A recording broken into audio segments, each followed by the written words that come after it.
Assalamualaikum warahmatullahi wabarakatuh. Perkenalkan, nama saya Kezianita Kristina dengan NIM 858984767 Prodi PGSD semester 4. Pada kesempatan ini, saya akan mempresentasikan rencana pelaksanaan pembelajaran atau RPP yang telah saya susun untuk mata pelajaran Bahasa Indonesia kelas 2 SD fase A dengan topik berhati-hati di mana saja. Masuk pada bagian pertama, yaitu informasi umum. Di situ terdapat identitas penulis yang memuat tentang nama penyusun, program studi, kode matkul, mata pelajaran, tahun ajaran, fase atau kelas, semester, alokasi waktu, serta topik pembelajaran yang digunakan sebagai dasar penyusunan RPP. Yang kedua, yaitu identifikasi. Di sini terdapat 3 identifikasi, yaitu identifikasi peserta didik, identifikasi materi pembelajaran, dan dimensi profil lulusan. Pada bagian identifikasi peserta didik ini dijelaskan karakteristik dan kesiapan belajar peserta didik yang dibedakan menjadi 3 kategori. Kategori berkembang atau belum mahir merupakan peserta didik yang masih membutuhkan pendampingan guru untuk memahami cara aman menyeberang jalan, mengenali tempat umum, dan memahami tanda peringatan sederhana.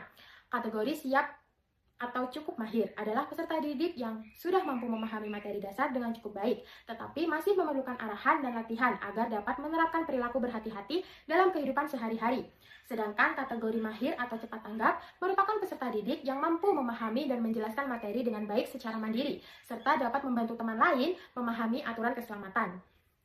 Selanjutnya, bagian identifikasi materi pembelajaran. Di sini terdapat 3 bagian utama, yaitu pengetahuan esensial, pengetahuan aplikatif, dan nilai karakter. Pengetahuan esensial berisi materi dasar yang harus dipahami peserta didik, seperti sikap berhati-hati, cara aman menyeberang jalan, mengenal berbagai tempat umum, memahami tanda-tanda peringatan, serta pentingnya mematuhi aturan demi keselamatan bersama. Pengetahuan aplikatif berfokus pada penerapan materi dalam kehidupan sehari-hari. Peserta didik diharapkan mampu mengidentifikasi cara menyeberang jalan yang aman, menentukan sikap yang tepat di tempat umum, memahami arti tanda peringatan, serta mempraktikkan perilaku berhati-hati melalui kegiatan simulasi dan pengamatan gambar. Sedangkan nilai karakter yang dikembangkan dalam pembelajaran ini meliputi kedisiplinan, tanggung jawab, teliti, mandiri, dan peduli. Nilai-nilai tersebut bertujuan membentuk kebiasaan peserta didik agar selalu menjaga keselamatan diri sendiri maupun orang lain, serta menjaga ketertiban di lingkungan sekitar.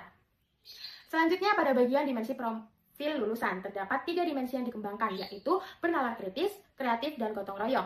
Dimensi bernalar kritis dikembangkan melalui kegiatan menganalisis situasi aman dan tidak aman, serta memahami fungsi tanda peringatan di lingkungan sekitar.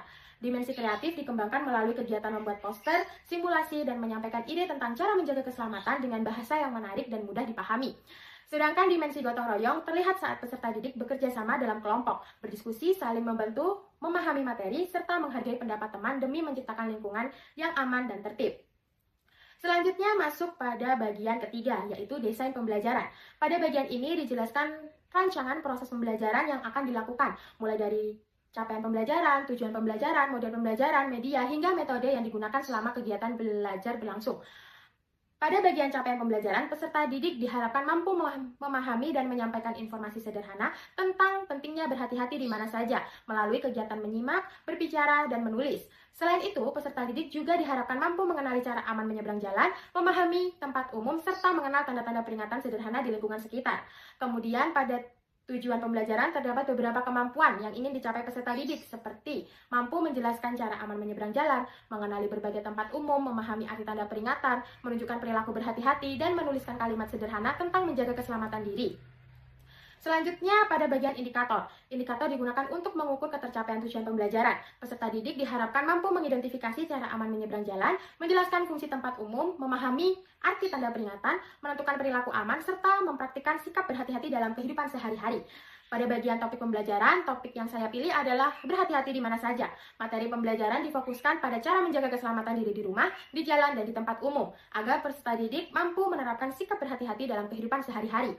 Selanjutnya, pada bagian praktis pedagogis, model pembelajaran yang digunakan adalah Problem Based Learning atau PBL. Model ini dipilih karena dapat membantu peserta didik memahami materi melalui penyelesaian masalah yang dekat dengan kehidupan sehari-hari. Dalam pembelajaran ini juga menerapkan pembelajaran mendalam yang berfokus pada kegiatan menggembirakan, bermakna, dan berkesadaran. Pada aspek menggembirakan, peserta didik belajar melalui gambar, permainan peran, dan simulasi, sehingga pembelajaran terasa menyenangkan. Pada aspek bermakna, peserta didik memahami pentingnya menjaga keselamatan diri dan menghubungkan materi dengan pengalaman sehari-hari. Sedangkan pada aspek berkesadaran, peserta didik belajar saling mengingatkan untuk mematuhi aturan dan menjaga keselamatan bersama melalui kegiatan diskusi dan kerja kelompok. Kemudian di sini terdapat lingkungan pembelajaran Ruang kelas diatur senyaman mungkin dengan area diskusi, media konkret seperti miniatur zebra cross, kartu tanda peringatan, poster keselamatan, dan papan karya agar peserta didik lebih aktif dan termotivasi dalam belajar. Selanjutnya, pemanfaatan digital. Guru menggunakan media digital seperti gambar interaktif, animasi, dan video edukatif untuk membantu peserta didik memahami materi dengan lebih menarik dan mudah dipahami. Pada bagian media dan sumber pembelajaran, media yang digunakan meliputi gambar edukatif, LKPD, dan PPT pembelajaran. Sedangkan sumber pembelajaran berasal dari buku Bahasa Indonesia Kurikulum Merdeka, modul ajar, serta video edukatif yang sesuai dengan materi. Kemudian pada bagian metode pembelajaran digunakan metode problem-based learning atau pembelajaran berbasis masalah. Dalam metode ini, peserta didik belajar melalui situasi atau permasalahan nyata yang berkaitan dengan keselamatan di jalan dan tempat umum. Adapun langkah-langkah PBL dimulai dari pemberian masalah atau tantangan, pengorganisasian peserta didik ke dalam kelompok, membimbing penyelidikan, menyajikan hasil diskusi, hingga evaluasi proses pemecahan masalah bersama guru. Melalui desain pembelajaran ini diharapkan peserta didik tidak hanya memahami materi secara teori, tetapi juga mampu menerapkan sikap berhati-hati dalam kehidupan sehari-hari. Masuk pada bagian yang keempat, yaitu pengalaman belajar. Pada bagian ini dijelaskan langkah-langkah kegiatan pembelajaran yang dilakukan selama 2 kali pertemuan, mulai dari kegiatan awal, kegiatan inti, hingga kegiatan akhir. Pada pertemuan pertama, kegiatan awal diawali dengan pembukaan dan doa. Guru menyapa peserta didik, mengecek kehadiran, kemudian menampilkan gambar jalan raya, zebra cross, lalu lintas, dan berbagai tempat umum. Peserta didik diminta mengamati gambar serta menceritakan pengalaman mereka saat berada di jalan atau saat berada di tempat umum. Selanjutnya, guru menyampaikan tujuan pembelajaran agar peserta didik memahami pentingnya sikap berhati-hati untuk menjaga keselamatan diri sendiri maupun orang lain. Guru juga memberikan beberapa pertanyaan pemantik tentang cara aman menyeberang jalan dan sikap yang baik di tempat umum untuk membangun pemahaman awal peserta didik. Pada kegiatan inti, guru memberikan sebuah permasalahan mengenai seorang anak yang menyeberang tanpa melihat kanan dan kiri, sehingga hampir tertabrak kendaraan. Dari situ, peserta didik diajak berdiskusi mengenai kesalahan dalam cerita dan cara yang benar agar tetap aman. Kemudian peserta didik dibagi menjadi beberapa kelompok kecil dan diberikan gambar situasi aman maupun tidak aman di jalan dan tempat umum. Peserta didik mengamati, berdiskusi, dan menentukan perilaku yang benar serta perilaku yang berbahaya. Setelah itu, setiap kelompok menuliskan hasil diskusi dan mempresentasikannya di depan kelas. Guru memberikan penguatan mengenai pentingnya sikap berhati-hati dalam kehidupan sehari-hari. Pada kegiatan akhir, guru bersama peserta didik menyimpulkan materi pembelajaran, memberikan apresiasi kepada peserta didik yang aktif, melakukan refleksi sederhana, dan menutup pembelajaran dengan doa bersama. Selanjutnya pada pertemuan yang kedua, yaitu kegiatan diawali dengan pembukaan doa dan persepsi. Guru menunjukkan beberapa gambar tanda peringatan seperti tanda lantai licin, hati-hati, dan dilarang masuk. Peserta didik diminta mengamati dan menjelaskan arti tanda tersebut. Guru kemudian menyampaikan tujuan pembelajaran tentang pentingnya memahami dan mematuhi tanda peringatan demi keselamatan bersama. Guru juga memberikan pertanyaan pemantik agar peserta didik lebih aktif berpikir dan berdiskusi. Pada kegiatan inti, guru menunjukkan contoh masalah berupa seorang anak yang terpeleset karena mengabaikan tanda lantai licin. Peserta didik berdiskusi mengenai penyebab kejadian tersebut dan cara menghindarinya. Peserta didik kemudian dibagi ke dalam kelompok kecil dan diberikan kartu gambar tanda-tanda peringatan. Melalui kegiatan diskusi, peserta didik mencocokkan tanda peringatan dengan arti yang sesuai serta memahami pentingnya mematuhi aturan di tempat umum. Selanjutnya, setiap kelompok mempresentasikan hasil diskusinya di depan kelas. Guru memberikan penguatan tentang pentingnya disiplin dan sikap berhati-hati di mana saja.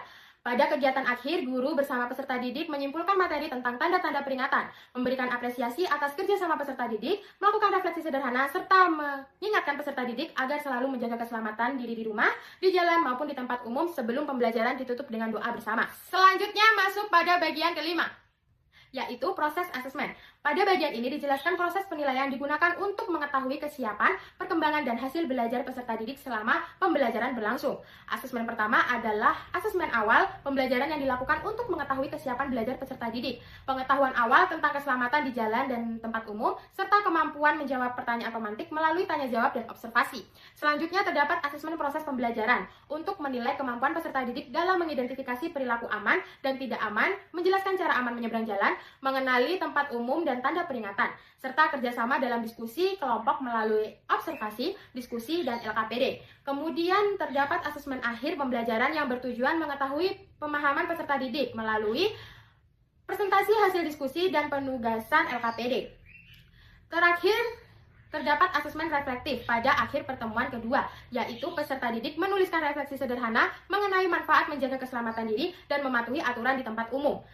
Melalui prosedur asesmen ini, guru dapat mengetahui perkembangan pemahaman sikap dan keterampilan peserta didik selama proses pembelajaran berlangsung. Lalu di sini saya akan tampilkan LKPD untuk pertemuan 1 dan untuk pertemuan 2. Selanjutnya masuk pada bagian ke-6, yaitu materi ajar. Materi yang dipelajari meliputi pengertian keselamatan di jalan dan tempat umum, cara aman menyeberang jalan, macam-macam tempat umum, jenis-jenis tanda peringatan, dan pentingnya mematuhi aturan. Melalui materi ini, peserta didik diharapkan mampu memahami pentingnya menjaga keselamatan di jalan dan tempat umum, serta dapat menerapkan sikap berhati-hati, disiplin, dan tanggung jawab dalam kehidupan sehari-hari.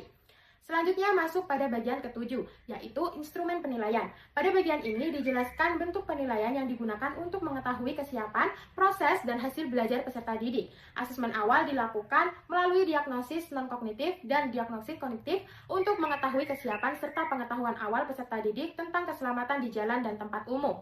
Asesmen proses dilakukan melalui observasi, diskusi kelompok, dan penilaian kinerja dengan aspek penilaian meliputi keaktifan, ketepatan jawaban, kerjasama, dan bersikap berhati-hati peserta didik selama pembelajaran.